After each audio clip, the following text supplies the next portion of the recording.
This is an exciting day for me because this is the 100th free video on CtrlPaint.com.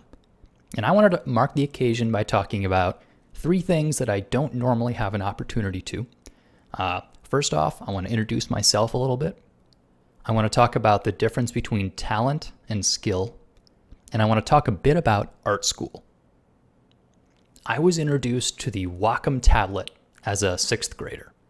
And this was ahead of some of my peers. I was a pretty computer-centric person, but I had no idea what digital painting was for many years.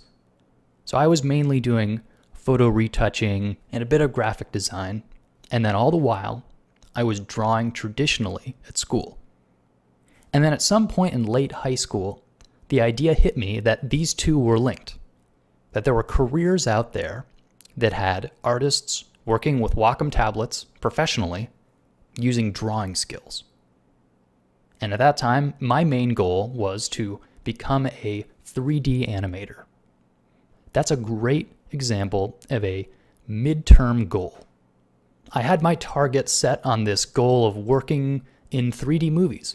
Maybe it'd be Pixar or DreamWorks, but that was what I was shooting towards. And I began to cater the way I was practicing artwork towards that goal. So I ended up picking the Savannah College of Art and Design. It was okay for me because I was in a financial position to make it possible.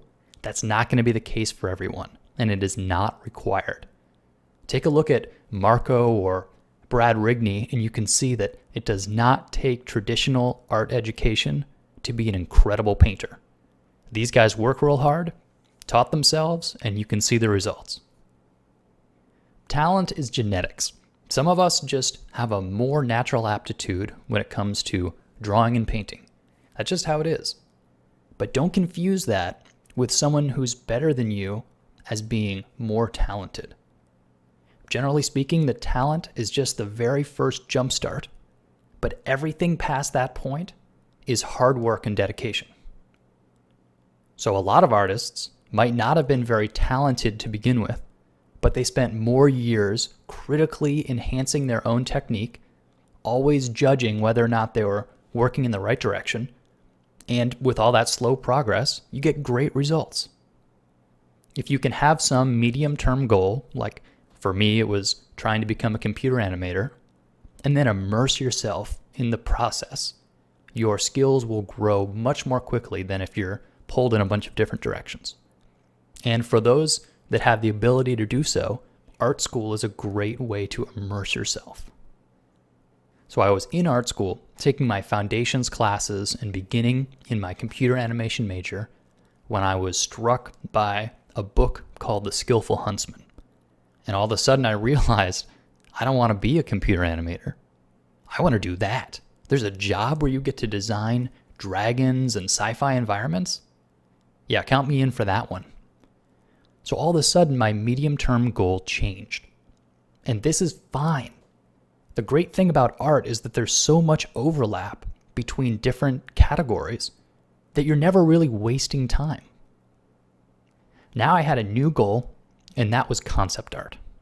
And it seems that the most important skill for concept art is being able to imagine something and then put it on a page.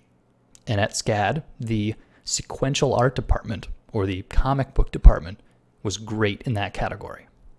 So even though I didn't necessarily want to make comics, I knew that the skills in that major would help me focus towards that medium-term goal. I need to be clear here about art school. It is very expensive. It's maybe the most expensive activity you'll ever participate in. The best students that I saw were the ones that worked the hardest, and generally speaking, they did more than they were asked to in their classrooms. So if they had a homework assignment to do 10 of something, they'd do 20. They might not have turned in the extra 10, but they went through the motions. When it comes to art school, you really get back what you put in. So whether or not art school is for you, make sure to pick a medium-term goal and to focus on that. Also, be ready for that goal to change because who knows what might come. So if you want to get a jump start on this, focus on traditional drawing, especially drawing from observation, as much as you can. Eventually, you're probably going to specialize in computer stuff, But ultimately, your foundation drawing skills are the most important.